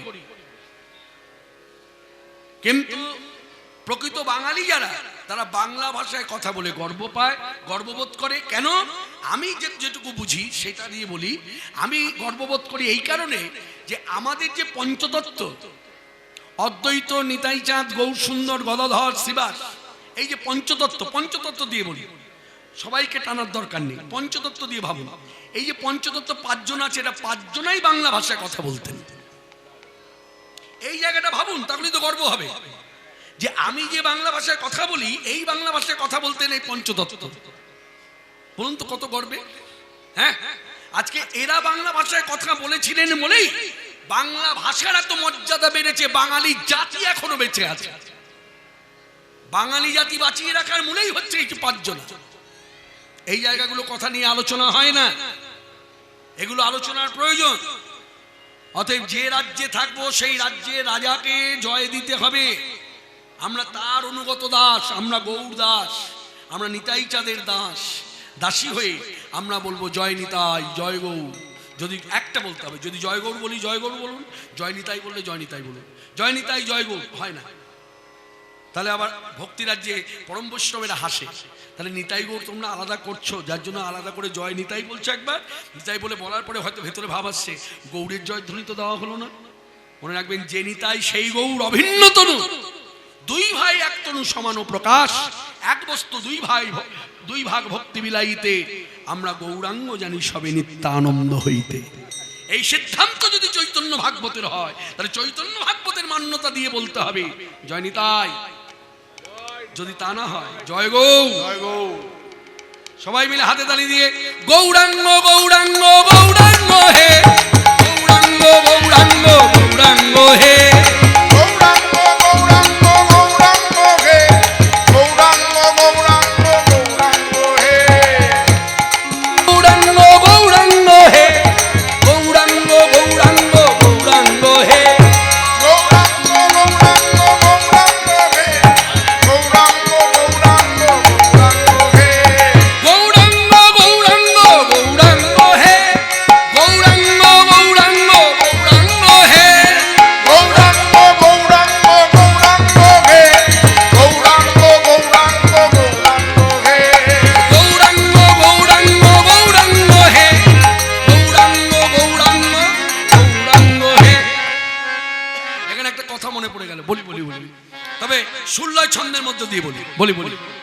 ওরে যার যাকে লেগেছে ভালো তারে ভজুক তারা গো, যার যাকে লেগেছে ভালো তারে ভজুক তারা গো, ওরে যার যাকে লেগেছে ভালো তারে ভজুক তারা গো। যার যাকে লেগেছে ভালো তারে ভজুক তারা গো।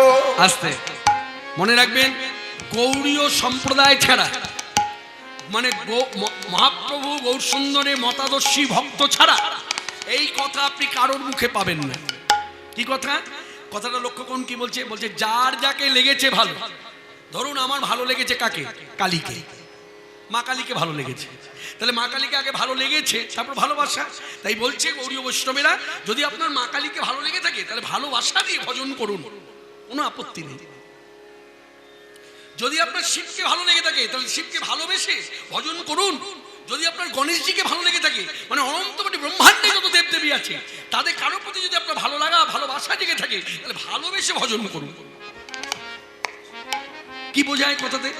কথায় বোঝা যাচ্ছে, মানে বলছে চিঠির ঠিকানাটা ঠিক করুন। চিঠির ঠিকানা যদি ঠিক থাকে, যেখানে বসেই ছাড়ুন না কেন জায়গা মতো পৌঁছে যাবে। চিঠির ঠিকানায় যদি ভুল হয় তাহলে কলকাতার জিপিউতে গিয়ে ফেলে আসতো কোনোদিন যাবে না। যার জন্য এই কথার সার মর্মার্থ হলো, যার যাকে লেগেছে ভালো তারে ভজুক তারা গো, যার যাকে লেগেছে ভালো তারে ভজুক তারা গো, যার যাকে লেগেছে ভালো তারে ভজুক তারা গো, যার যাকে লেগেছে ভালো তারে ভজুক তারা গো। আচ্ছা, যিনি বলছেন তাকে যদি প্রশ্ন করা হয়, আচ্ছা আপনার কি ভালো লেগেছে? বলবো হ্যাঁ বলুন বলুন শুনি। বলে মোর মনে লেগেছে ভালো সচির দুলাল গোড়া গো, মোর মনে লেগেছে ভালো সচির দুলাল গোড়া গো, ও মোর মনে লেগেছে ভালো সচির দুলাল গোড়া গো, মোর মনে লেগেছে ভালো সচির দুলাল গোড়া গো। তাহলে এবার আপনারা বলুন আমার সঙ্গে, বলতে পারবেন না? নিশ্চয়ই পারবেন। আপনারা রাধে রাধে জপা করো গানটা খুব একেবারে গাইতে পারেন। রাধে রাধে জপা করো তারা তা তা তা তারা তা। বাবা বাবা, ভিন্ন ভাষার গান কি সুন্দর কণ্ঠস্থ করেছেন, আর বাংলা ভাষা এগুলো বলতে পারবেন না? এটা আমায় মেনে নিতে হবে, কখনো মানবো না। আমাকে ভালোবাসুন চাই না বাসুন, আমি যখন সুযোগ পেয়েছি এই সময় কথা বলার, আমি কথাগুলো বলবোই। আর আপনারা শুনুন চাই না শুনুন, কথার মর্যাদা দিন চাই না দিন, আমি আমার কথা উপস্থাপনা করব। সবাই মিলে বলুন, যার যাকে লেগেছে ভালো তারে ভজুক তারা গো, যার যাকে লেগেছে ভালো তারে ভজুক তারা গো, যার যাকে লেগেছে ভালো তারে ভজুক তারা গো, যার যাকে লেগেছে ভালো তারে ভজুক তারা গো, মোর মনে লেগেছে ভালো শচীর দুলাল গোড়া গো, মোর মনে লেগেছে ভালো সজরি দুলাল গোড়া গো, মোর মনে লেগেছে ভালো শচীর দুলাল গোড়া গো, মোর মনে লেগেছে ভালো সজরি দুলাল গোড়া গো, গৌরাঙ্গ গৌরাঙ্গ গৌরাঙ্গ হে, গৌরাঙ্গ গৌরাঙ্গ গৌরাঙ্গ হে, গৌরাঙ্গ গৌরাঙ্গ গৌরাঙ্গ হে, গৌরাঙ্গ গৌরাঙ্গ গৌরাঙ্গ হে। এই গৌর সুন্দরের দেওয়া হরিনামে আজকে জগৎ মেতেছে। এমন একটা দেশ নাই যে দেশের মানুষ হরিনাম করে না। এইদিকে মায়েরা কথার দিকে মন রাখুন, এটা তথ্য, এটা তত্ত্ব নয়। এতক্ষণ গৌর তত্ত্ব আমরা শুনলাম, সেই তত্ত্ব থেকে আমরা বুঝে গেলাম যে শ্রীকৃষ্ণই গৌর হয়ে এসেছে, অর্থাৎ কৃষ্ণ আর গৌরের মধ্যে কোনো ভেদ নাই। এটা যখন বুঝে গেছি, এবার শুনুন তথ্য। এই যে অনেকে বলে যে আচ্ছা হরিনাম কি শুধু বাঙালিদের মধ্যে আবদ্ধ? না। অন্যান্য জাতির মধ্যে আবদ্ধ? বলছে না। শুধু ভারতবর্ষে আবদ্ধ? বলছে না। তাহলে কটা দেশের মানুষ হরিনাম করে? তথ্যগত বিচারে বললে বলা যায়, জোর গলায় বলতে পারি, যতদূর পর্যন্ত শব্দযন্ত্রের মাধ্যমে কথাগুলো শোনা যাচ্ছে সবাই শুনুক, জানুক এবং মান্যতা দিন। মাননীয় ভক্তগণ যারা সবাই আছেন, দূরে বসে আছেন, কাছে বসে আছেন, কথাগুলো যারা শুনছেন মন দিয়ে শুনুন, মন দিয়ে শুনুন, খুব শিক্ষণীয় কথা। আচ্ছা, এই যে এখানে কীর্তন যজ্ঞ হচ্ছে, দীর্ঘ বহু বৎসর হরিবাস, আমার কীর্তন জীবনে এইখানে প্রথম আসা, তারপরে তো আমি ভাবতে পারি না এটা প্রথম হচ্ছে। দীর্ঘ বহু বৎসর হরিবাস। আচ্ছা, এই হরিবাসরে নিয়মাবলীতে কি প্রথম রাত্রিটা কি হয়? অধিবাস। ভুল বলছি? হ্যাঁ বা না বলুন। ভুল বললাম না ঠিক বললাম? প্রথম রাত্রি অধিবাস। আচ্ছা, কখনো জিজ্ঞাসা করেছেন অধিবাসে যে সংকল্প করে পরম বৈষ্ণবের হাতে যে দায়িত্ব দেওয়া হলো, শ্রী শ্রী রাধাকৃষ্ণ যুগল, শ্রী শ্রী নিতাই গৌর যুগল, হ্যাঁ, সেবিত বিগ্রহ সেবা পূজা হবে, বাৎসরিক অনুষ্ঠান আমাদের, যে এই যে সংকল্প করা হয়েছে, কি দিয়ে সংকল্প করেছে আপনি জানেন? কি দিয়ে সংকল্প করেছে? আপনি কোন গ্রামে থাকেন? কোন গ্রামের মানুষ আপনি? এই গ্রামে না পাশের গ্রাম? এই গ্রামে থাকেন? কোন গ্রামে থাকেন? বাজারের দিকে থাকে। ও আচ্ছা, তা কুর্মিতলা তো, তাহলে কোন জায়গা? লালবাগ। আচ্ছা ঠিক আছে, লালবাগ থেকে এসেছেন, কুর্মিতলার মানুষ আছেন, বিভিন্ন জায়গায় আছেন। কথাটার উত্তরটা দিন। আমি জিজ্ঞাসা করেছি অধিবাস যেখানে হয়, এখানে পাশের গ্রামও হয়। আচ্ছা, অধিবাসের সময় কখনো পরম বৈষ্ণবকে গিয়ে জিজ্ঞাসা করেছেন যে আপনি কি দিয়ে সংকল্প করেছেন আমাদের গ্রামের মঙ্গলটা যে চিন্তা করে সংকল্প করেছেন? কি দিয়ে সংকল্প করেছেন? বলতে অনেকে পারবে না, পারবে না, আলোচনা নাই, শুধু কীর্তন শোনা। চল ওখানে কীর্তন হচ্ছে, ছুটে যাই, কীর্তন শুনলে হবে? হ্যাঁ, এগুলো ভজনীয় কথাগুলো জানতে হবে। এই যে সংকল্প করা হয় কি দিয়ে হয়? গীতার শ্লোকে না, ভাগবতের শ্লোকে না, 18টি পুরাণের মধ্যে যে এত শ্লোক আছে সেই শ্লোকে বলছে না, চৈতন্য চরিতামৃতের কোনো পাঠ ছন্দের কথা বলছে না, পদাবলী কীর্তন হয় বৈষ্ণব মহাজনী পদ দিয়ে, সেই মহাজনী পদ দিয়ে হয় বলছে না। তাহলে কি দিয়ে হয়? এক কথায় উত্তর দিচ্ছে বৈষ্ণব, হরিনামের দ্বারা সংকল্প হয়েছে, যার জন্য এই হরিনামকে আখ্যা দেওয়া হয়েছে ভুবন মঙ্গল হরিনাম। আপনি যদি ভুবনের মঙ্গল চান, যদি ভাবেন আমি গীতা পাঠ করে ভুবন মঙ্গল করব, হবে না। ভাগবত পাঠও ভুবন মঙ্গল হবে না, বেদ পুরাণ পাঠও ভুবন মঙ্গল হবে না, চৈতন্য চরিতামৃত চৈতন্য ভাগবত পাঠও ভুবন মঙ্গল হবে না, মনসা মঙ্গল পড়লো ভুবন মঙ্গল হবে না, রামায়ণ মহাভারত পাঠ করলো ভুবন মঙ্গল হবে না, পদাবলী কীর্তন করলো ভুবন মঙ্গল হবে না। ভুবন মঙ্গল হবে হরিনামে, যার জন্য হরিনাম দিয়ে সংকল্প হয়, যার জন্য হরিনামকে আখ্যা দেওয়া হয়েছে।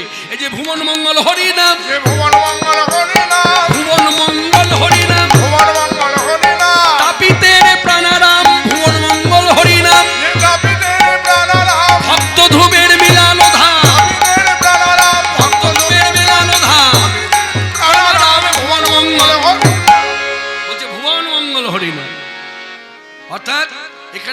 এবার বিশ্রাম রাখবো, আর কথা বলবো না। আমার বোঝা কথা হলো, আমি চুক্তিবদ্ধ হয়ে এসেছি পদাবলী কীর্তন করতে, তাই তো?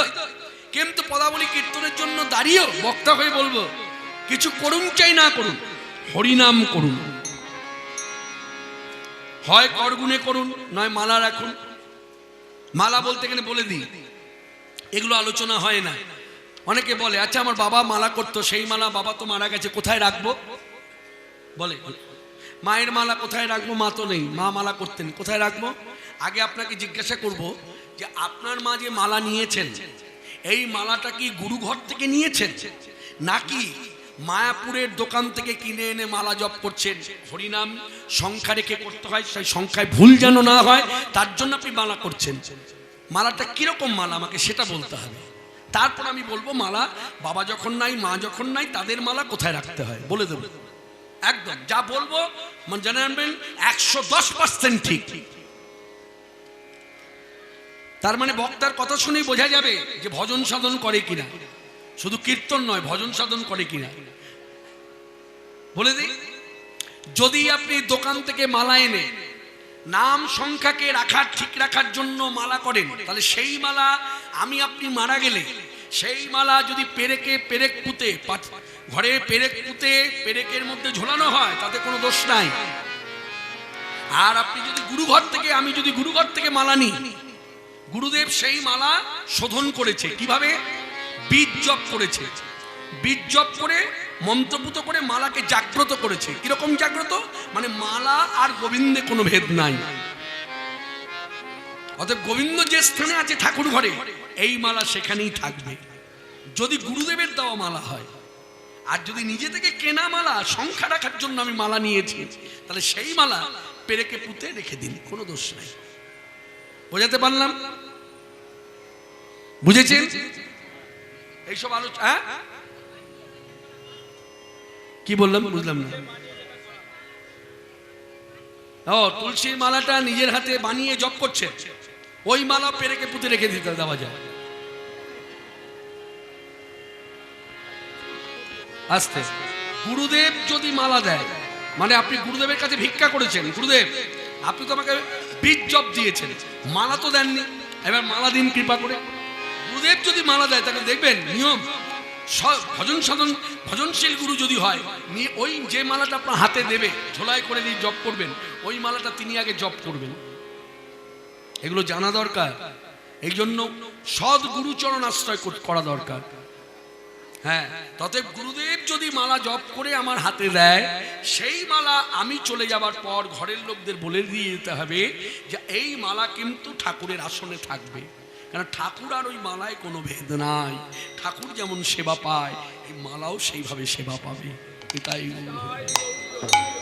সবাই বলুন হরে কৃষ্ণ, হরে কৃষ্ণ, কৃষ্ণ কৃষ্ণ হরে হরে, হরে রাম, হরে রাম, রাম রাম হরে হরে। এই নাম কোনো বিধি নিষেধ নাই যে সকালবেলায় করে নিতে হবে, বেলা হলে আর করা যাবে না, বেলার মধ্যে করে নিতে হবে, বিকেল হলে করা যাবে না, বিকেলের মধ্যে সেরে ফেলতে হবে, হ্যাঁ, রাত্রে করা যাবে না, রাত্রের মধ্যে করে নিতে হবে, মধ্যরাত্রে করা যাবে না, এইসব কোনো নিয়ম লেখা নাই। এবং এই হরিনাম করবার জন্য বাসি মুখ, বাসি বিছানা, বাসি কাপড়, যে মতো অবস্থায় থাকি না কেন, হরিনাম সর্বত্র করা যায়, সবভাবে করা যায়।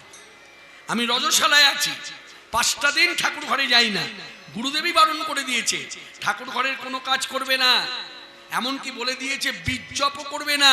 কিন্তু সেই গুরুদেব আবার আমাকে দাসীকে শিক্ষা দিয়েছে, তুমি তো আমার দাসী সেবিকা, অতএব তোমাকে আমি সঠিক পথই দেখাবো, বীজ উপবাস থাকবে রজশালায় থাকাকালীন।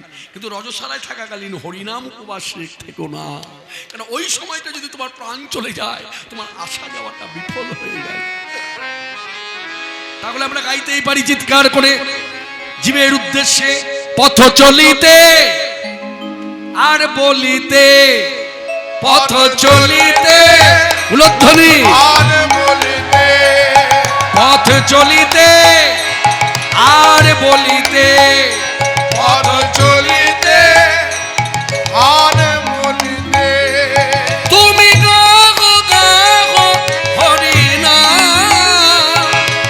কৃষ্ণ না হরি না পথ চলিতে আর বলিতে পথ চলিতে আর বলিতে তুমি গো হরি না কৃষ্ণ না হরি না পথ চলিতে আর বলিতে পথ চলিতে আর বলিতে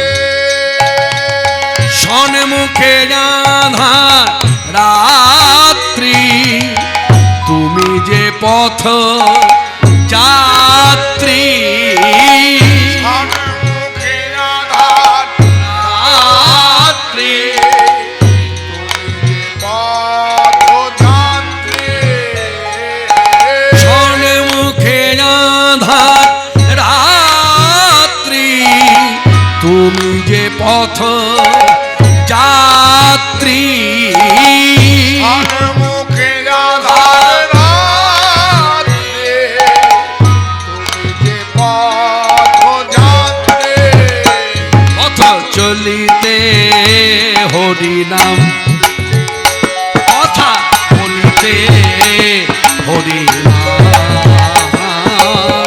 চলিতে হরি নাম, কথা বলিতে কৃষ্ণ নাম হরি নাম পথ চলিতে আর বলিতে পথ চলিতে আর বলিতে প্রতি নিঃশ্বাসে দৃঢ় বিশ্বাসে প্রতি আশ্বাসে গাহ হরি নাম প্রতি নিঃশ্বাসে দৃঢ় বিশ্বাসে প্রতি আশ্বাসে প্রতি নিঃশ্বাসে এইদিকে মায়েরা বলে হরিনাম কিভাবে করব?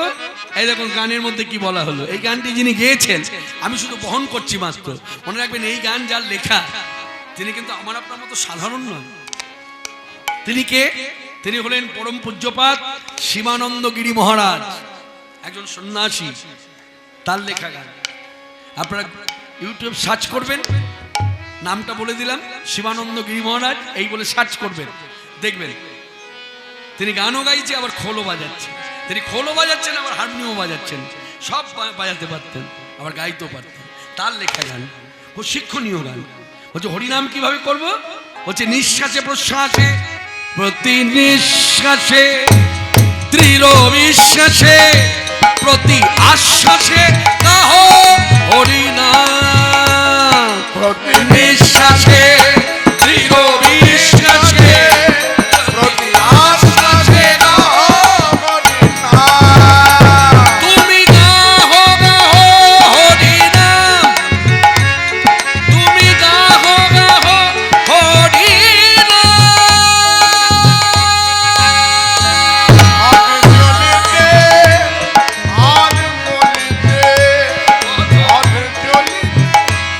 আর বলিতে। আচ্ছা হরিনাম কিভাবে করব? এক শ্রেণীর মানুষের ধারণা হরিনাম মানে গান। কি ধারণা? হরিনাম মানে পদাবলী কীর্তন যেমন গান, রবীন্দ্রসঙ্গীত যেমন গান, পল্লীগীতি যেমন গান, সুরলয় বজায় রেখে করতে হয়। কিন্তু জানবেন মানবেন হরিনাম কিন্তু কোনো গান নয়। হরিনামকে বলা হয়েছে মহামন্ত্র। যত শাস্ত্রগ্রন্থাদিতে মন্ত্র আছে সকল মন্ত্রের মধ্যে শ্রেষ্ঠ মন্ত্র হচ্ছে হরিনাম। হরে কৃষ্ণ কৃষ্ণ কৃষ্ণ হরে হরে, হরে রাম রাম রাম হরে হরে।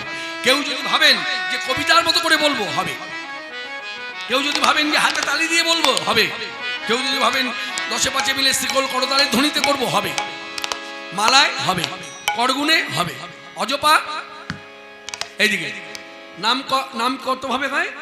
শাস্ত্র ঘাটলে জানা যায় তিন ভাবে নাম করা যায়। জপ তিন প্রকার, তাই না? ভুল বলছি নাকি? কি মা ভুল বলছি? জপ কয় প্রকার? তিন প্রকার। কি কি? একটা হলো বাচিক জপ, মানে যেটা সচরাচর শোনা যায়, যেমন এই যে চিৎকার করে করছি। এই চিৎকার করে হরিনাম করে কেন ভক্তরা?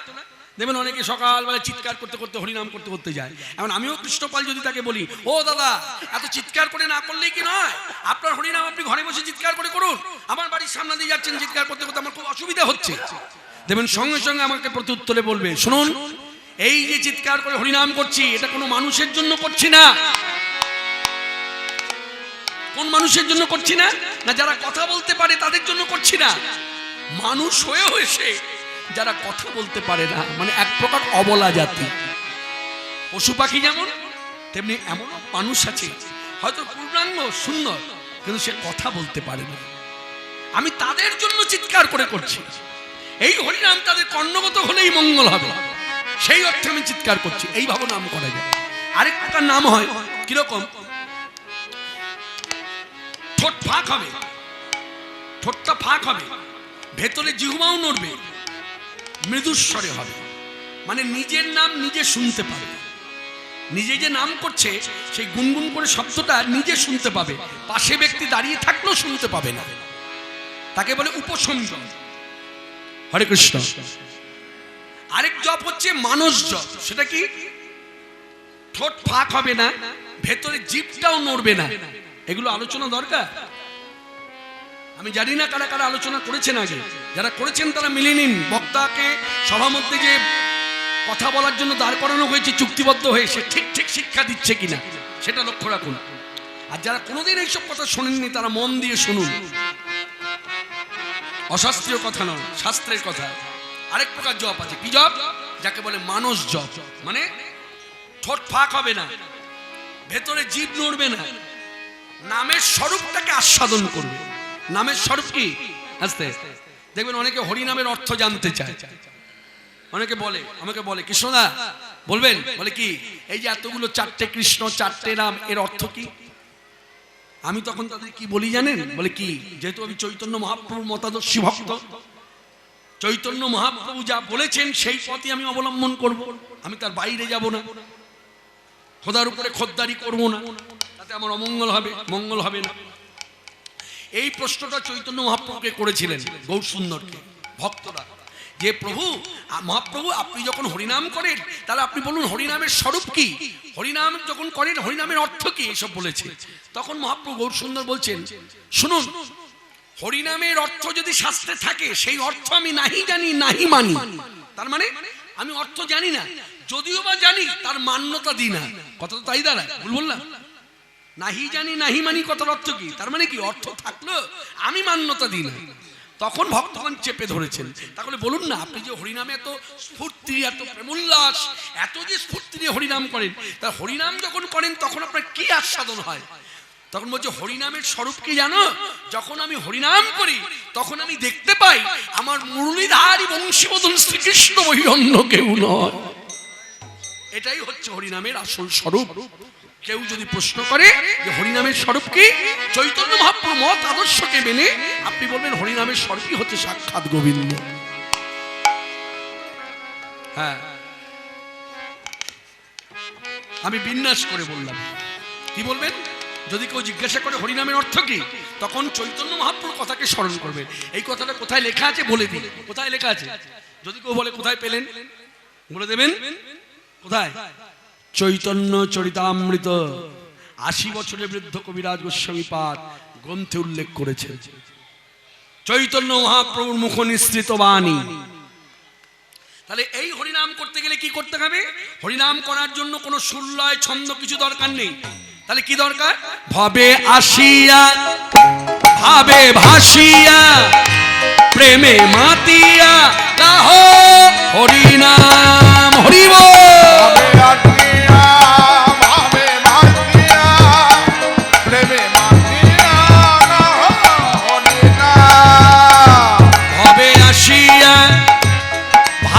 ভাসিয়া। তাহলে কিভাবে হরিনাম করতে হবে? ভাব দিয়ে করতে হবে। আস্তে আস্তে বলে দিই, হরিনামে যদি কেউ যদি ভাবে এই রকম যে আমার গলাটা খুব ভালো, রেওয়াজি গলা, আমি হরিনামের মধ্যে কেরামতি করব, এগুলোকে কেরামতি বলে। কেরামতি করে হরিনাম হয় না।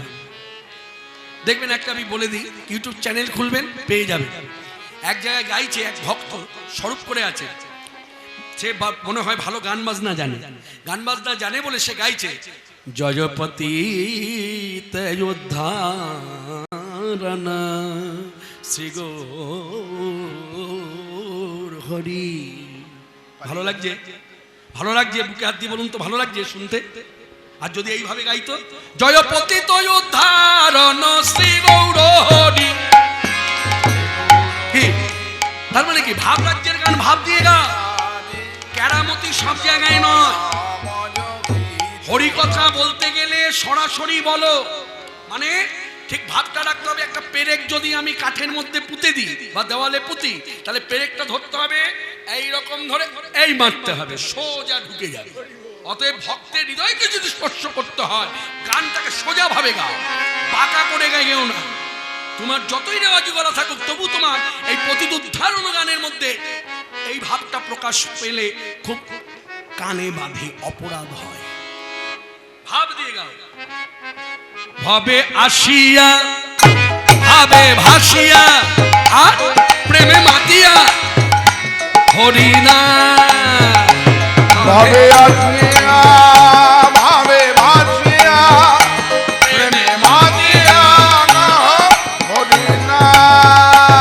তুমি গাহো গাহো হরি নাম, তুমি গাহো গাহো হরি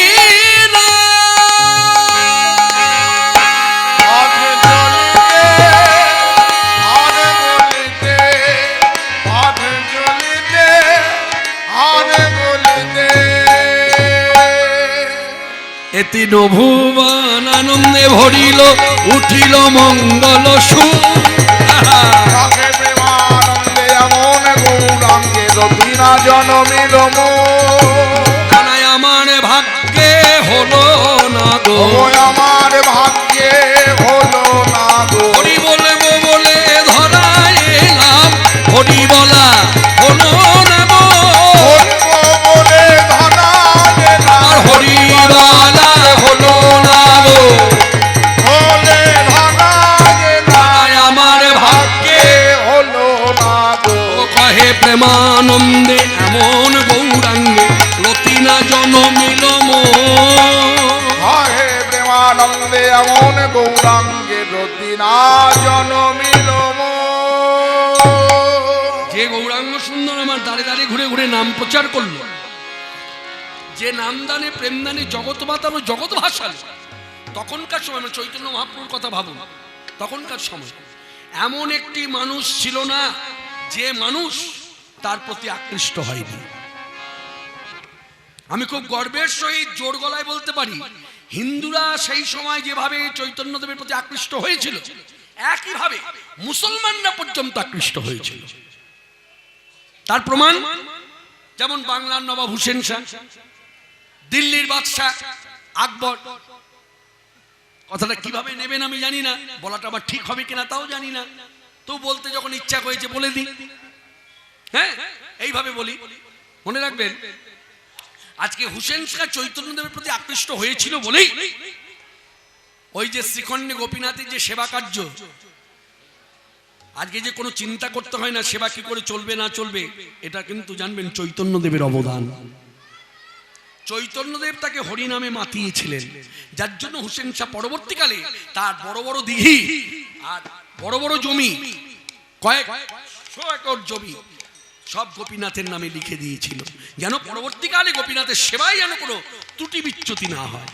সেই ধারাটা আজ অব্যাহত। শুধু কি তাই, আকবর যে চৈতন্যদেবের প্রতি আকৃষ্ট হয়েছে এ কথা আকবর জানতেন যে পরবর্তীকালে যারা শুনবে তারা হয়তো মানবে না, তাই প্রমাণ দেবার জন্য তিনি কলম দিলেন, কলম দিয়ে লিখে দিলেন কথাগুলো। জিউ জিউ মেরে মাঞ্চেরা গোড়া, আপনাদের গৌরাঙ্গ আমার মন চুরি করেছে। জিউ জিউ মেরে মাঞ্চেরা গোড়া, আপহু নাচত আপনার রসে ভোরা। বলছে এইরকম প্রভু আমি দেখি নাই, যিনি নিজে নেচে জগৎ নাচায়, যিনি নিজে কেঁদে জগৎ কাঁদায়। ওই ছন পহু কো যাও বলিহারি, মানে আপনার তারিফ করুন বলিহারি। শাহ আকবর তেরে প্রেম ভিকারি।